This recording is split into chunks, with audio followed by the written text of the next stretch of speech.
program by the Atheist Society of Knoxville and the Rationalists of East Tennessee. I'm Alita. I'm Sam. And I'm Carl. We want you to know that if you don't believe in God, you're not alone. In East Tennessee, you can find free-thinking atheists and agnostics.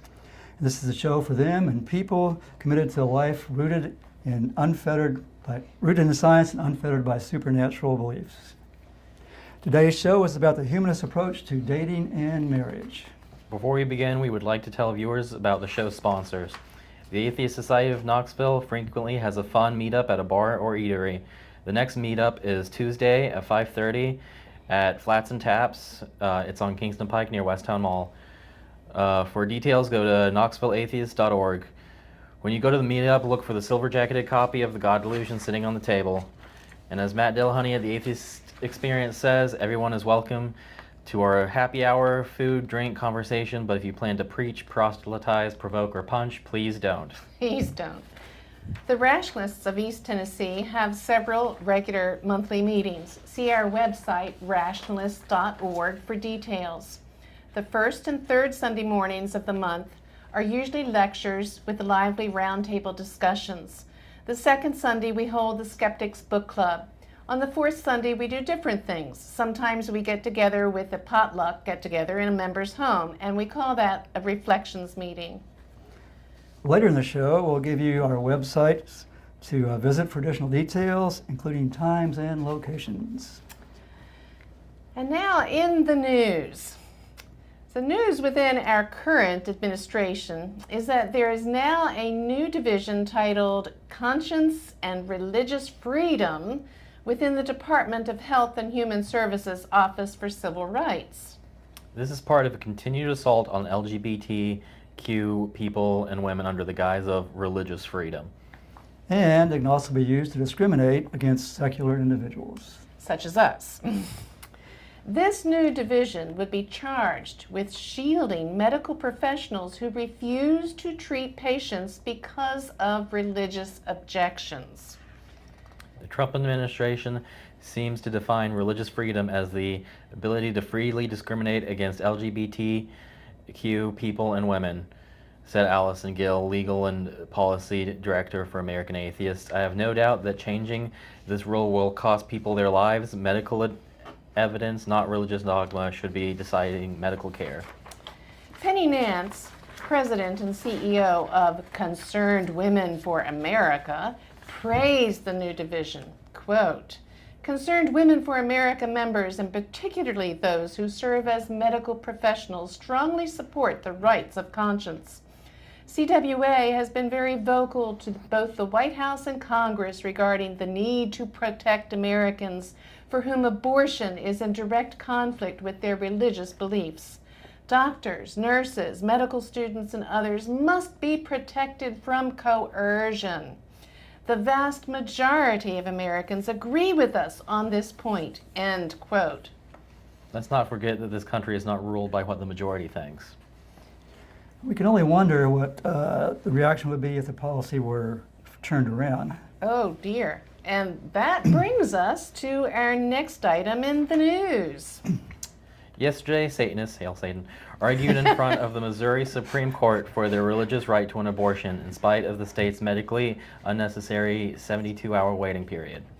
The controversy began in 2015 when Mary Doe sued the state. That was an alias, by the way. She needed an abortion, but the nearest clinic was hundreds of miles away.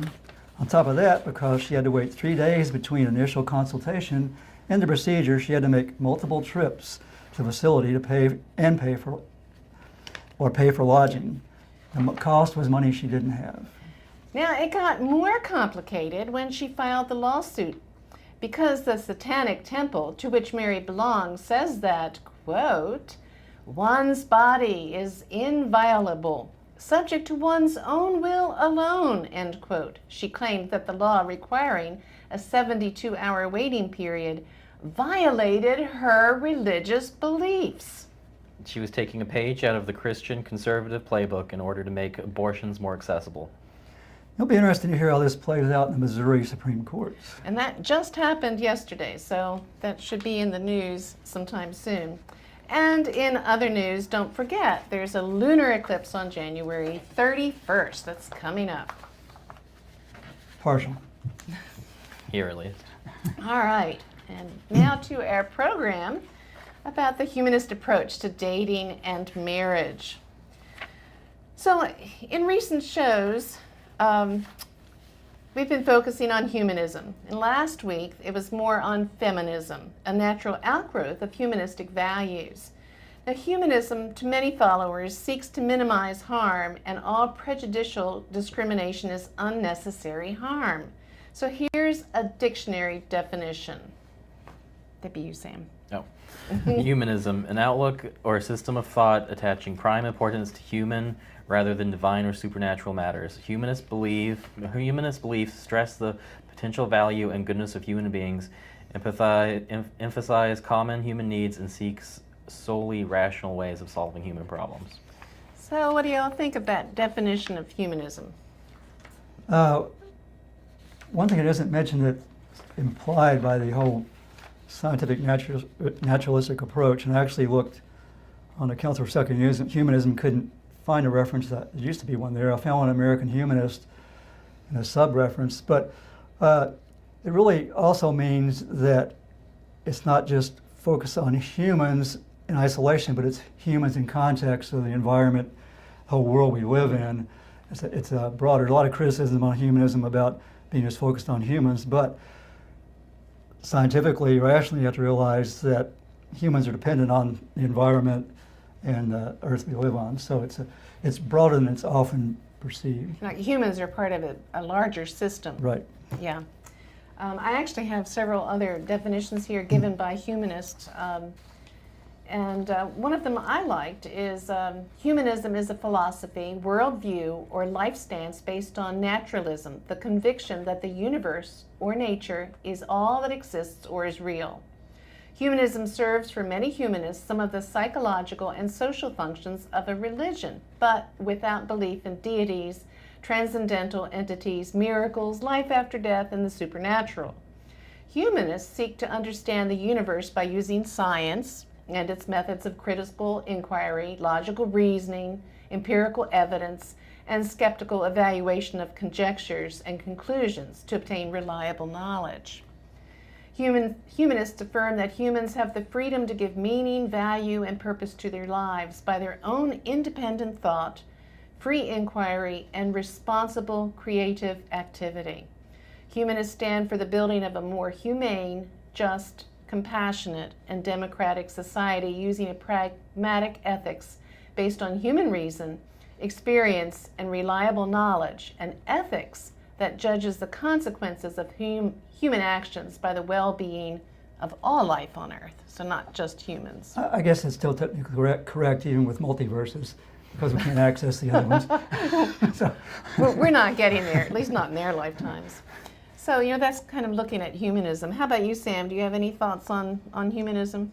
I think that covers it. I think humanism can come into many different flavors, and many different people can come under the umbrella of humanism. Secular humanists, you can be a humanist and be religious. Exactly. Too, as well. Mm-hmm. Many types of religion are basically humanist type religions, like you were talking about the Satanic Temple earlier, mm-hmm. or Pastafarians would fit into humanists too. Yeah, it was originally. Oh, go ahead. Sorry. Yeah, or members of certain churches that don't. Right. The Unitarians. Yeah. I would argue that almost all ethics that are beneficial are basically humanist ethics, and religions sometimes try to claim them as being their own. But and of course, it started as a religious movement. And religious humanism predated secular humanism, and secular humanism was defined mainly by Paul Kurtz, I think, as being a way to differentiate between the two and separating the supernatural.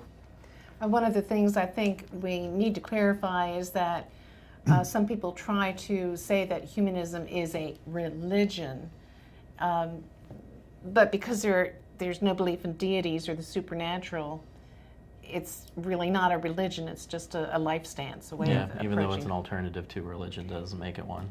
Right, exactly. Yeah, I think it's the best way to describe it, is an alternative, although people play loose with definitions like religion. I'm trying to say science is a religion. I've heard Yeah. that before. Because you have faith. You have faith in science. Yeah. Well, tonight we're going to be using as part of our resources Jennifer Hancock's book, The Humanist Approach to Happiness. And she spends a good part of this book focusing on dating and marriage. So from the Humanist Manifesto 2, quote, happiness and the creative realization of human needs and desires individually and in shared enjoyment are continuous themes of happiness. And that idea of shared enjoyment comes into play in the idea of humanist approach to dating and marriage.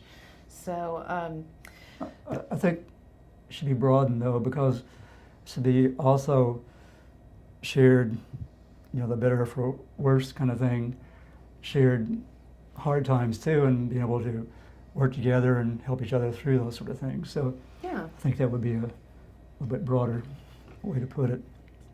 yeah. Well, there are cases, I guess, where, we'll get on that later with vows. Yeah, we might be talking about marriage vows as part of our program tonight. I won't go there yet. So, I vow not to.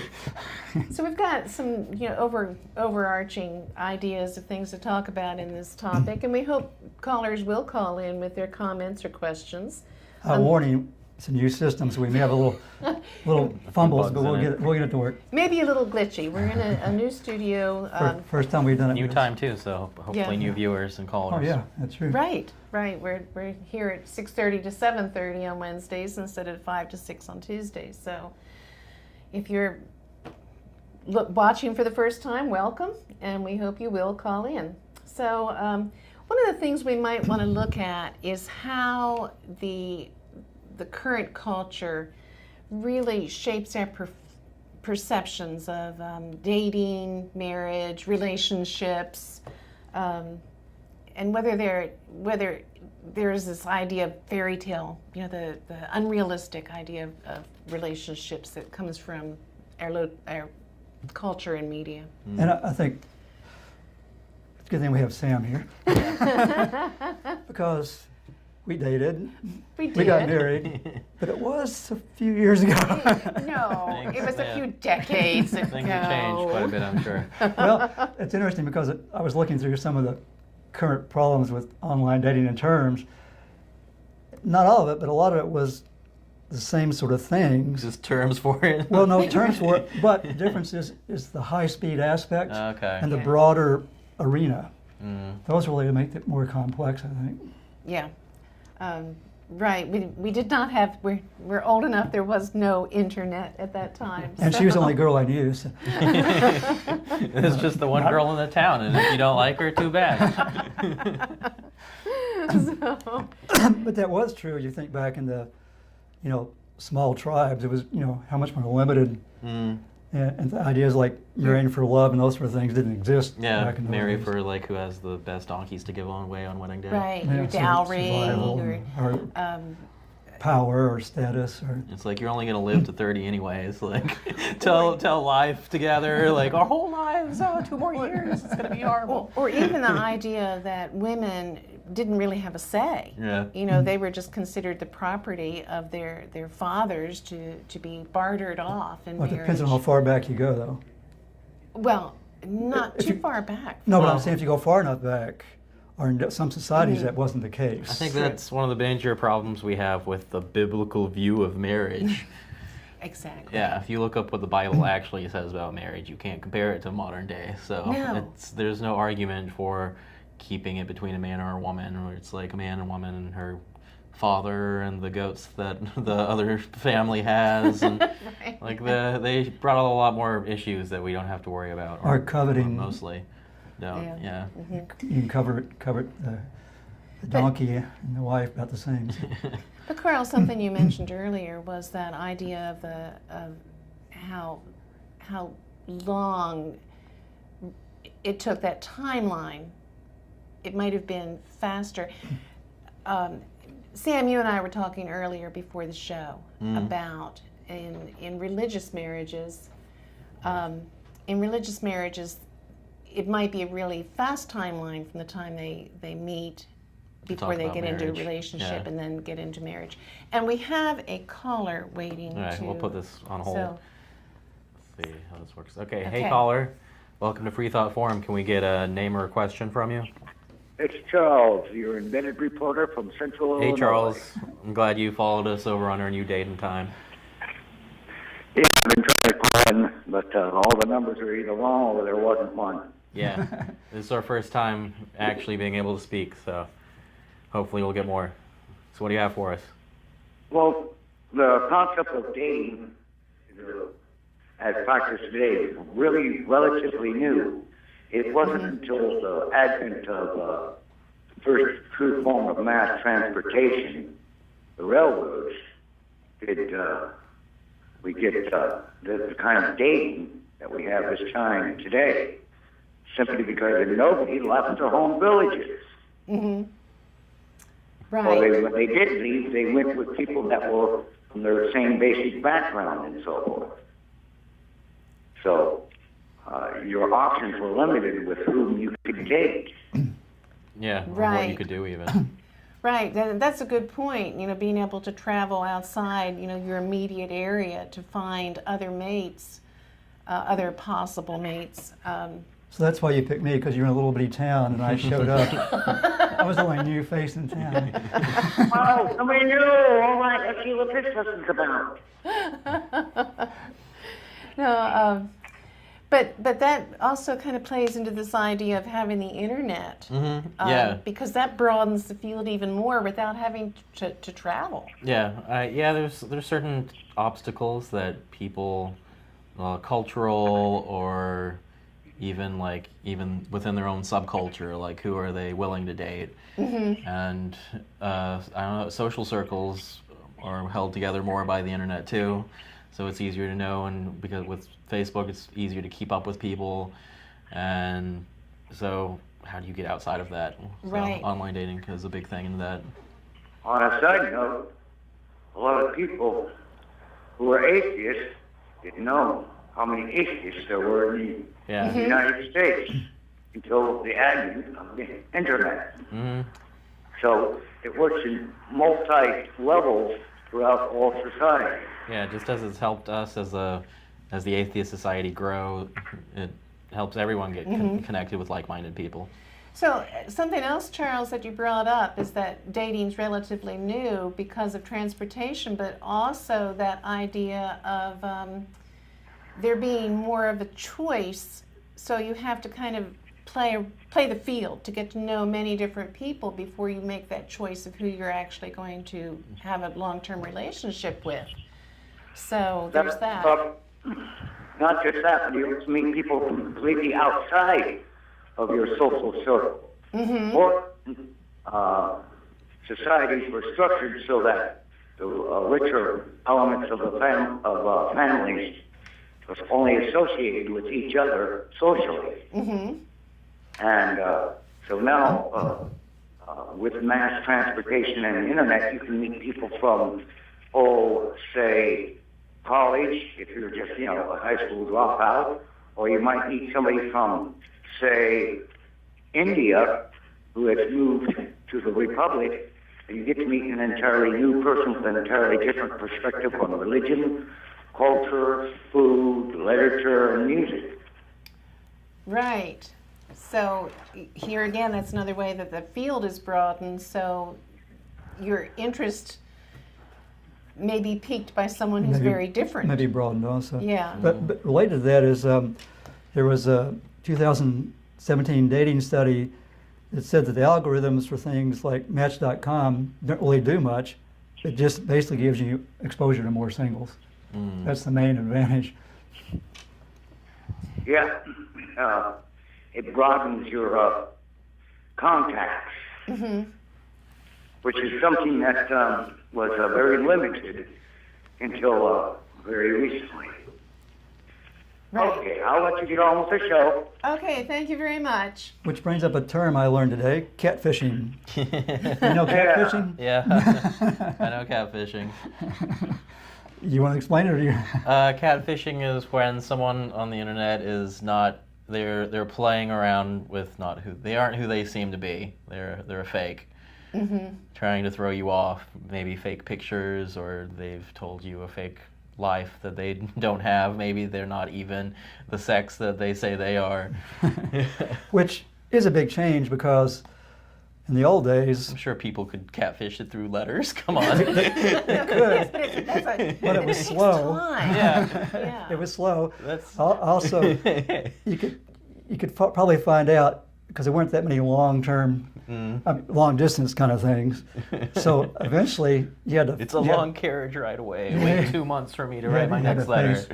So like when I just showed up in a little town, I could have told her a lot of lies, but eventually.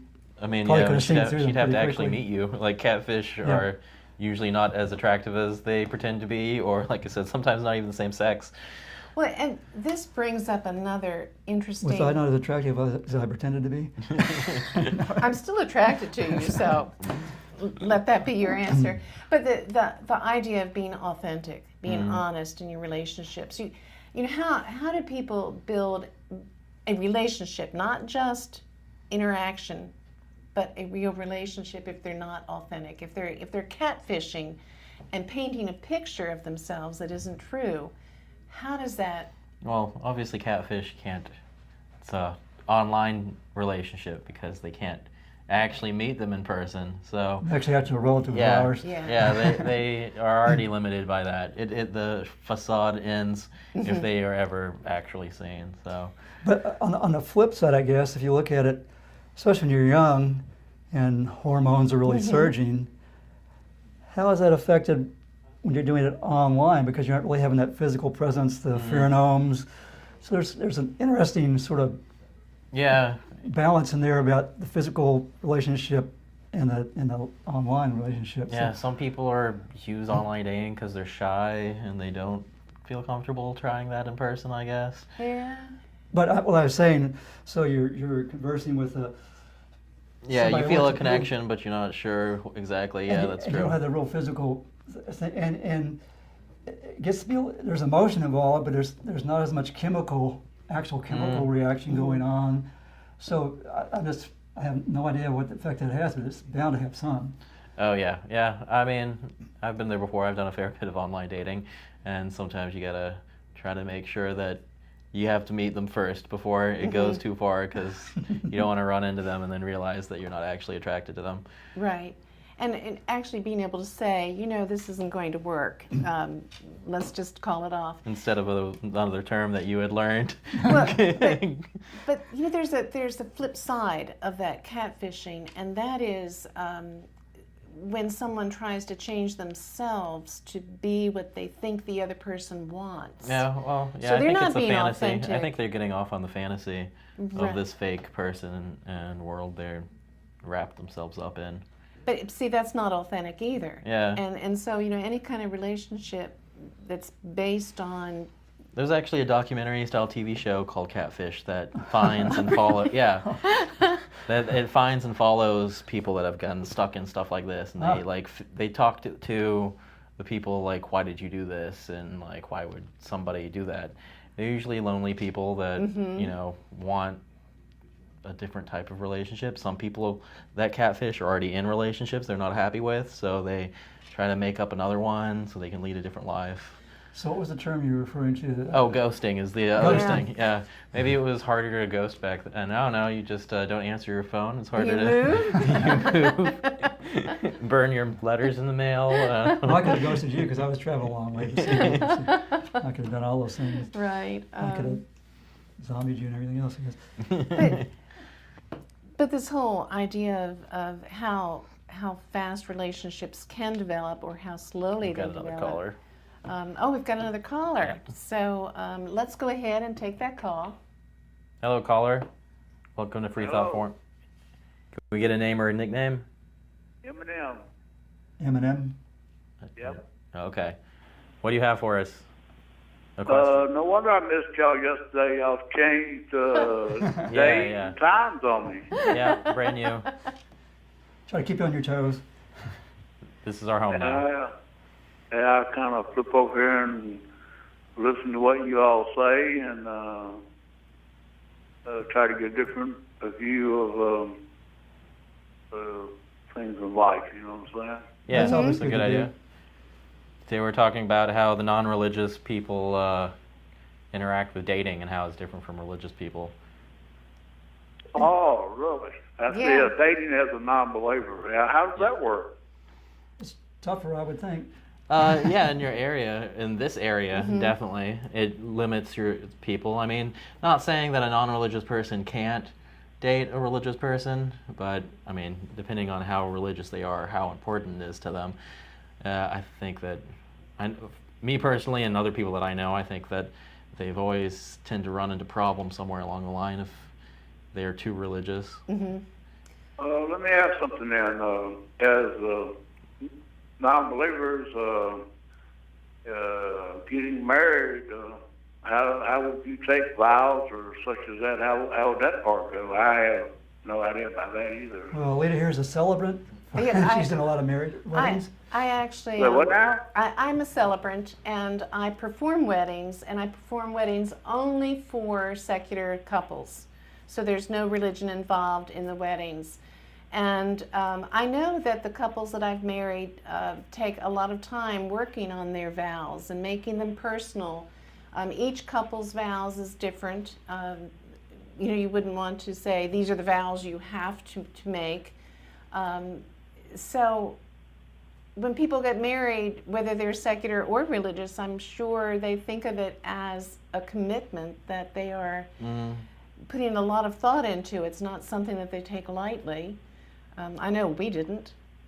Although we didn't say the vows, it was just the justice of the peace. Well, I'm sure we said something. No, we you know. didn't pick the vows. It was Yeah, just- we How's the divorce rates among non-believers compared to people that believe in the faith, That's a such great as Christianity? Yeah, that's a great question. And the divorce rates, and I do not have the figures in front of me, but the divorce rates among secular couples tend to be lower than among the religious. Well, it varies somewhat by religion. I think it's a much lower rate than Baptist and a couple other ones. I think it's, there may be a few where it gets to be a closer balance. I would think the reasons for that could vary. I think that, I was saying before the show that I think religious people try to rush into marriage sometimes because they feel like that's just what you do. Like, you have to get married. Like, even, I mean, not having sex before marriage is like old hat even for religious people these days. I'm sure there's some people that still do that, but even the most religious people don't really worry about that too much these days, I don't think. As much, I don't think. Yeah, as much. But so I think what that really means is that when they might rush into marriage because that's what they're supposed to do. Like, they're supposed to get married, they're supposed to do this. Like, pressure from parents is always there too for people to get married. And I think maybe secular people don't have that pressure, so when they get married, they take their time and they actually want to do it, and they don't rush into it, so that's why the divorce rates might be less. I would think that there might be more shame on the religious for getting a divorce, though, so I don't know how that would affect things. I'm sure that they stick around in bad marriages longer. It's interesting, for the though, shame that of divorce. Recent statistics, love is still the number one reason, 88%. Taxes is number 2. Making commitment is 81%, companionship is 76%, having children is 49%, recognizing religion and ceremony is only 30% in this survey. So with younger people, a lot of those old traditions are less pressing. People are waiting longer to get married. Waiting longer to have children. So there are a lot of demographic changes, and some of it has to do with being a more secularized society, but I think part of it is just a general change in the society as a whole. So not a lot of it's purely a religious separation and changes. I think part of it is that there tends to be a more secular view with younger people. So did we answer your question? Pretty much, yeah. I appreciate it because I've tried marriage twice, and both of them were church weddings with ladies that were not virgins, and both of those failed.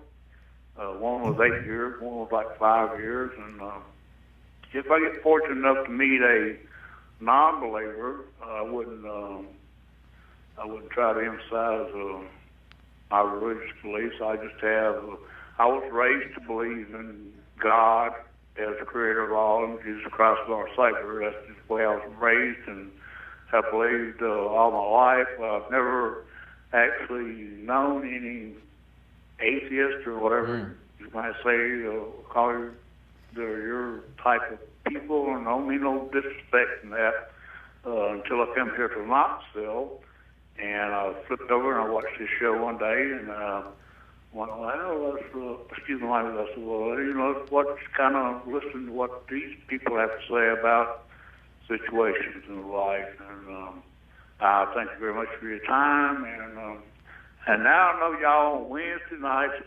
6:30. Yeah, spread the word for us. Y'all stay there for a while, okay? Thanks for calling. Thank you. Good to hear from you. Yep. He mentioned that he didn't know very many, or he didn't know atheists, and That's a common misconception. he just doesn't know that Yeah, he you knows. could, but they're in the Yeah. closet, especially older people have more of a reason to be in the closet. Right. We aren't labeled, except in some occasions. Because some people, Yeah, some people are less out there as others. I'm pretty out but we there don't have myself. an A on our forehead or anything Yeah. like that. So Yeah, we've heard of cases where people were next door neighbors didn't know they were atheists until some odd circumstance came up. Or even relatives they didn't know were atheists because they were afraid to discuss it. Sam, you brought up something that I think is interesting, and that is couples who are in relationships who have a different religious background, whether one is Christian and one is atheist, or whatever, and how that works, and or even different political backgrounds. How closely do your values have to align in order for you to have a successful relationship? So. Let me throw in a statistic first. Okay. This is the Pew Research. Among the married people who were in the survey, having shared interests was 64%, but the bottom of the list was agreement in politics, 16%, which kind of surprised me. Maybe it's more important than they really think it is. But this was a year ago. Okay. Right. That may have changed since the past year. That's Because we true. know circumstances where it has. We know circumstances that marriages have fallen apart because of differing political views. Of recent. Yeah, I think I know people who are with somebody with different religious views or political views, and I think that's just not something they bring up in their relationship. That they don't let it affect it. Right, and we know couples who, where one is an atheist and one is not. Or one's religious and one is not. Right. Although the ones that tend to be religious aren't fundamentalists. Usually they're more liberal religions. I mean, in some cases it, if you have kids with somebody that's religious, it might not be important until you have kids, and then you're like, oh, what do we what do we teach tell the them? kids? Or are we going to bring them to church? Right. So sometimes those things aren't important until later. And we know some people who, here again, they have kids, and part of the deal of having kids was that the religious person had the right to expose those children to their religion, and the non-religious person had to be okay with that. Okay. But I think they were able to, present their side too. So. Right. They could So lobby. It's about all the. You come up with a. If you want to have a. I think most people I know that were exposed to both ended up choosing non-religion, so I'll trust it. Of course, we've known people who became atheists, well into the marriage with children, and again, that really depended on how far to the religious right spectrum they were. One case I can think of, the poor guy was just really distraught because he'd been married for quite a while, had children, no problems in the marriage, but when he became an atheist, the wife thought he had demons in him and she wouldn't let him around the kids, and he got they haven't seen the kids. Well, I think that thinking your partner has demons in you would affect a marriage. It did. And then there's But he hadn't really changed except in some attitude personally, and how he treated people was the same. And then we know someone else, not closely, but who was actually a minister, and just started having doubts, but because that was his career, he stayed with the ministry. But he shared with his daughter that he was having doubts, and she encouraged him. Here again, the daughter kind of stuck with Dad, but the wife did not. And then we know. But you don't always know if that was the only reason it came about. It was just another little factor. So it's hard to really know for sure in a lot of these situations, except for the demon. Yeah. And that has to. And as you said, I think it has to do with how far into the religion someone is and how much it controls their life. Yeah. Well, and also how much they really embrace humanistic values, which are, like I said, common among most people. Just, like I said, religions try to claim they have a soul. Copyright? So yeah, I want to bring up something that has weighed heavily on my mind as regarding getting married. Uh-oh. Not with you. But what I've seen as a celebrant, and some of the weddings that I've performed have not lasted. And I've seen that happen.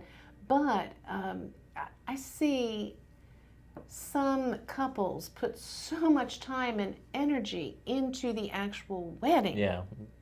And money. Yeah. It seems like they're almost crippling themselves from the get-go because they're focusing on something that's going to be very short-lived, a one-day event, instead of focusing. Get married just to have a big party. Right. I doubt that's the intention, but that's what happens. It does happen. It seems like sometimes. a goal. Like, right. Some people think about that and plan. It's a big part of it. Well, I think part of it that too, it's not just having a big party, but you get caught up in the whole experience and building up this big production, and sometimes that might overwhelm any kind of considerations about making sure. And I think the religious people would be more leaning to want a big marriage like that, or at least one in a church, instead of not having one so showy. Right. Well, I've done some pretty showy weddings that were secular. Oh yeah, I've been to both. Yeah. But both of them drink just the same. I just it concerns me when I see so much effort and almost sometimes a frenzy almost that everything has to be absolutely perfect. Of course, for this wedding. But does that go into the fairy tale aspect? Yes. Yeah. But again, it depends on the person. The ball and the gown. If that's part of what people really enjoy, though, it isn't necessarily a bad thing. No, I didn't want to give that impression that it's bad to have a showy wedding. Unless they're doing it beyond their means. That's what Right. you said that some people There's do. always that worry that if they can't afford it, they're going into debt for it. Well, the other issue is if you take that money and invested it, your retirement income would really be get a good jump start. That's a practical matter which may not be involved in the emotion of the time. I have a friend that just got engaged, and him and his girlfriend or fiance are secular, and he's just going to skip the wedding and just go on a honeymoon instead. So that sounds like a perfectly good plan too. Yeah, put the money into that. If you're gonna spend it on yourself. But again, you have family expectations, all those sort of things, and that's another problem. No matter religion or not, is if you're being driven by other people's expectations rather than what you really need. Well, and also with being driven by other people's expectations, there needs to be a great amount of communication between the couple, where just to be able to self-reflect and say, I don't really want this. I'd rather just have the honeymoon, or say, yeah, we're really into the big party and the. Some of it is family pressure. They do it more for the family than for themselves, even. So, the thing is, there's a whole range of good and bad, no matter which way you do it. If you just do a little quick one, maybe that wasn't a good idea either. If a great big one, it could be a good idea or not. It just depends on the circumstances and the personalities. But the things that should be pondered. Right. But the things that should be pondered are really what the commitment to one another is going to be. And that's something that some people don't spend a lot of time doing. Well, it's time for us to take a break. So, in case you're just tuning in, this is Freethought Forum, a program by the Atheist Society of Knoxville and the Rationalists of East Tennessee. Freethought Forum is funded jointly by them and by individual contributions, and we do want to thank DW for substantial funding for this show. We have moved. This is our new regular time every Wednesday from 6:30 to 7:30 on Knoxville Community Access Television, Channel 12 or Channel 194, depending on your local cable network. Tell your other friends to watch us online, streaming at ctvknox.org. Today's show is live, January 24th, 2018. You can call in on the number on the screen. It There is. it It's is there. on the screen. And while we so call a number and speak to us. And while we take a short break, please watch these informative videos from our sponsors. Do you find stories of talking snakes laughable? Do you prefer the scientific method over supernatural beliefs? Are you concerned about religious leaders and organizations imposing their values and rules on your body, your family, and the rest of our society? Well, take comfort in the fact that you're not alone. The Rationalists of East Tennessee meets weekly for fellowship and provides a forum for people who support skeptical thinking and rational discussion of these and other issues. To find out more information or to find out about our next meeting, visit us on the web at www.rationalist.org. If you live in or around the Knoxville area and are questioning your religious beliefs or simply believe in one less God than everyone else, well, you're not alone. The Atheist Society of Knoxville is a fun and friendly group of people just like you that meets twice a week at a bar or restaurant. We meet every Tuesday night following the show at Barley's Tap Room and Pizzeria for happy hour. You'll find our group either inside or on the patio. Look for Richard Dawkins' silver-jacketed book, The God Delusion, standing upright on the table. On Fridays, we meet at Agave Azul or the Beard and Beer Market. But if you plan to preach, proselytize, provoke, or punch, please don't. We all question what we believe at one point in our lives. If this is the time for you, come join us for food, drink, conversation, and fun. What? No.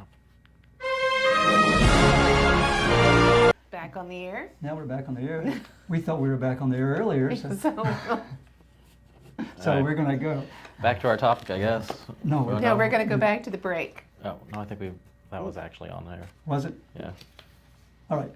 So, Okay, so RET will have a fourth Sunday meeting this month on January 28th. It's a reflections get-together in a member's home, and the members of RET can find the time and location in the monthly newsletter or on the calendar at rationalist.org.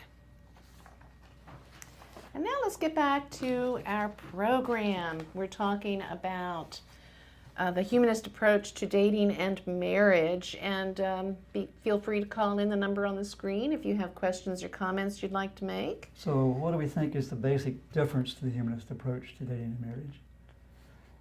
Jesus is not a part of it. Oh, Sam, that is so funny. The first Baptist wedding we went to. I came back stunned because I thought they married Jesus, not each other. Right, Well, from what I They understand were- of religious people, they're like, oh yes, Jesus is a part of this marriage. right. But He's a seemed to part be of the household. The dominant part in the Yeah. wedding ceremony, the vows were, Mm-hmm. it just struck me as very strange because it came across as basically an advertisement Right. for the It's church. like, what are they actually here for? Like, Propaganda speech rather than the I wedding hate that itself. about religious funerals as well. Yeah, yeah. When you're trying to mourn someone, they're like, so anyways, Jesus. And you're like, But so how important are those wedding vows? You know, that's come up before. Is what you say when you pledge yourself to someone else, when you decide to make this a permanent relationship and not just one that's dating, not a relationship that could terminate it, easily, but one that's more permanent. Well, one that people have decided that it's something that they could consider being long term. Right. well, I think another thing is religious people believe that they're breaking, the Ten Commandments. They're breaking, laws laid down by the God if they get divorced or if they cheat or stuff. So when they take those vows, they have this fear of eternal punishment or punishment from some divine source. But then you were saying about the divorce rates, like it doesn't really show up that way. It doesn't actually affect their behavior when it gets down to it. So secular people, when they take those vows, are not worried about eternal damnation if they break them. Yeah, but of course we've got morals on our own. Exactly. And we're beholden to other things Well, I think that are more we're realistic. too, the only hell is the hell that you might create for yourself. Yeah. Right? Just being total jerk or mean to some people or just doing things that are totally irrational. So relationships, marriages, they do fall apart. I mean, people do have real reasons to end relationships and end marriages. So, is there a difference in the way secular people handle that and religious people do? Or is there a humanistic approach to ending a relationship? Well, I think a humanistic approach to ending a relationship is maintaining the respect as much as possible, or at least, if not respect, at least some sort of politeness and rationality and some sort of sense of equity in the process. If it's just a matter of people have grown apart, they found out they aren't really like they were when they first met, then that should be something that should be handled just with realizing and valuing other persons as a person and an individual. If there's one person's really done something terrible, like killed a bunch of people, then the vow of better or worse, there's a sort of limit on how worse it gets. I don't think that was an original concept of better for worse, but under certain old traditions it was, because, I guess still in a lot of traditions, you should stay married no matter what. Yeah.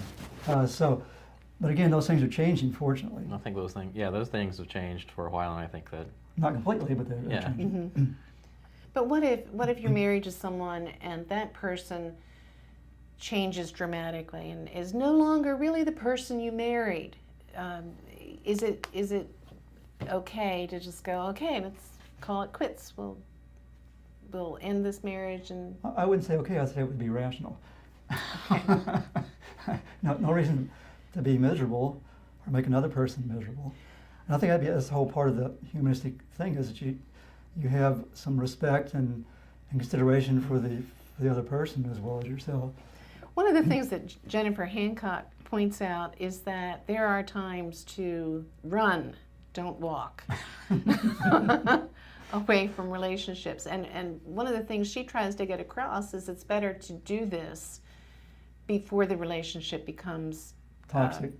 Well, no, not toxic, but before you make it a more permanent, before you get to the marriage point. Even before that point. Yeah, if you realize that someone is a toxic person, or someone isn't really who they build themselves to be, like a catfisher, walk away from it. And understanding what those signs are. Yeah, and that's one of the keys. And that's one of the things she goes in this book of things to watch out for. It's really written for fairly young people, but there are important points in there about what to look out for in relationships and sort of how to react to them. So I think one way that marriage tries to set up the family values and family pecking order. God, the man, woman, like it's specifically laid out like that. So I think there's a lot more misogyny mixed in with religion and religious relationships than I would think there would be in humanist relationships. Right. Where they hopefully look at each other as more of equals. And I think, again, that's showing up in society because back to the Pew Research, under the sort of things that people think are important, shared interests were 64%, satisfying sexual relationships 61%, but sharing household chores was 56%. So that's become much more important than religious belief, having children, adequate income, or agreement in politics. So that again, but that's sort of a humanistic value that you sort of appreciate what the other person has to do and take part of their, sort of share with their life and work with them as best you can. So. Yeah, Well, we were talking about online dating. Online dating goes both ways. It's easier to find people closer to you, but the Christians have a version of that too, Christian Mingle, and the way that that site advertises itself is that it's actually God that is arranging your date. So it's I'm sorry. it's blessed. Which is really, no, besides creepy, It is. It's really. Well, I think it goes into the mindset of Yeah. the religious people when they go on a date, like, you know, like, oh, I dated this person, he was bad, like, oh, I'm just being tested, or they'll think of something like, you know, when I'm ready, he'll send the right one my way, and like this kind of like magical thinking that's attached into dating.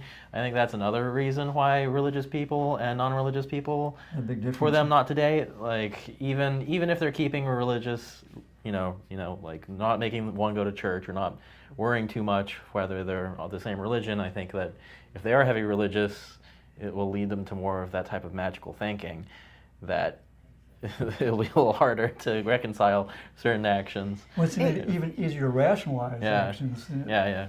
Well, you know, I find that really disturbing because if you look at, if a dating site, if people buy into that idea that it's God hooking them together for this date, He then needs a that website, opens up the door for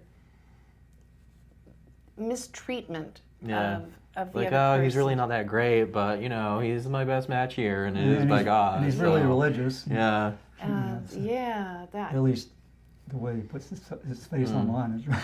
That, I find that very disturbing. We actually know several couples who have met through online dating and have long-term marriages. Yeah. Well, I think it's especially important for secular people. Right. We've got Because of another the call that we can take. need to broaden the Okay, well, field. we do have a caller coming in, so let's take that call. Hey, caller, welcome to Freethought Forum. Can we get a name or nickname? Well, yes, this is Faithless Forrest. I'm watching the show, Hey, Forrest. and I was thinking about things that Charles said.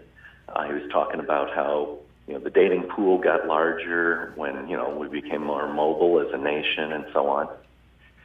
And it put me in mind of having read the Laura Ingalls Wilder books when I was young, and they end at her marriage to Almanza Wilder. But they, you know, kind of go through the dating process. But, you know, it kind of echoed what Charles had to say, that, you know, they were in a small town in South Dakota, and so their opportunity to meet people wasn't very large. So he had a kind of interesting point. I hadn't thought about, you know, the mere fact that we got these automobiles lets us travel distances so readily. But thinking of Laura Ingalls Wilder, then I'm reminded of something else. So she was married in 1880, and in her book she wrote about how she told Almanzo that she would not allow the words, you know, obey in their marriage vows. That was a good idea. Yeah. So you know, that's 1880. So she was a budding feminist, wasn't she? Well, the interesting thing is that it depicted them having a conversation while he's driving her around, either in the sleigh during the winter or in the buggy during the summer. And she specifically wrote that she didn't mind, or maybe she didn't necessarily want the vote, but she wasn't going to do that, you know, obey part. Now, the interesting perspective on this is that, you know, so she's depicting a time that would be 1880. That was when she was married. But she wrote these books in 1940, after she would have had the right to vote. And I would have so loved to be able to ask her, okay, are you in the 1940s a different person than you were in the 1980s with respect to the desire to vote? Yeah, good question. It's too bad Yeah. we can't follow up with that. Yeah, well, you know, as I said, Charles' question of, you know, talking about how things have changed, you know, it made me time travel. Yeah. And, Or we could try a Okay. seance. all right. Yeah, well, I'm not going to hold my breath on that one. All right, well, there's about 5 minutes left. I hope you get some more callers. Let me clear the line, and Okay. I'll say goodbye. Thank you for calling. You know, something he mentioned, I don't know what prompted it, but it made me think of that song by Tim Minchin. Yes, I thought that earlier. And the song goes something like, if I weren't married to you, I'd be married to somebody else. He's talking about his wife and how much he loves her and blah, blah, blah. But if he weren't married to her, he'd be married to somebody else. But he's married to her, and they have this long shared experience. And that's one reason he will continue to be married to her. Well, and a good relationship right. that's developed. So, you know, I think there is something to be said for having those shared experiences and how, you know, they can just build a really strong marriage, that you go through things together, that for better or worse. You know, they're... Yeah, both of those build. Well, that goes Yeah. to the whole fairy tale idea of the one true love out there. Right. Disney. Yeah, that's the Tim mentioned. You know, there isn't really that one true love. You sometimes, it's circumstances. That's what made me think of it. The It's the bell circumstance, curve. the circumstance of Laura and Almanzo being thrown together resulted in their getting married. And sometimes it's just a circumstance of when you meet someone that you kind of click with, and you do make that commitment to stay married, and then that becomes a self-sustaining relationship. Of course, one thing that it does get mentioned, but the being young, especially, of course, it's changed more now. I think that's another reason people are waiting longer. But you know, if you're late teens, early 20s, decision-making processes haven't completely matured, and your brain hasn't fully formed as far as making those sort of decisions, and you have all sorts of just hormonal pressures that can lead to decisions or feelings that are not always as objective as they should be. Which is a good reason not to jump into marriage, but to wait until you mature a little bit. And that doesn't mean you're not going to have a good time when you're younger and connect with other people, but you may want to push back a little bit before making a really long-term commitment. Yeah, I think that's the statistic I'd really want to see, if religious couples tend to get married faster. Yeah. Yeah, I didn't run across that one. Well, it's about time to wrap it up. Yeah, it looks like. So if you're listening, get out your pen and paper. This has been Freethought Forum, a program by the Atheist Society of Knoxville and the Rationalists of East Tennessee. You can give us feedback by email at freethoughtforum@yahoo.com or our Facebook page, Freethought Forum Knoxville. And you and your friends can see this show on Wednesday, like today is, from Wednesday? 6:30 to 7:30 p.m. Eastern Standard Time on this Knoxville station, ctknox.org. ctvknox.org. Don't forget the V. We would like to thank Rev and Faithless for technical support, the staff at CTV Knox, and all of our viewers and our callers. And nuns, those who identify with no religion, are the fastest growing religious group in America. Right here in East Tennessee, the Atheist Society of Knoxville and the Rationalists of East Tennessee are places that you can find fellowship and fun and other free thinkers. And we have We've some got- time left. We'll wait till you're not alone. But if you're going to think about getting married, have fun, but pay attention to the detail. The devil is in the details. That's right. Okay, so for all of you out there who are free thinkers, remember, You you are not alone. We caught that just right.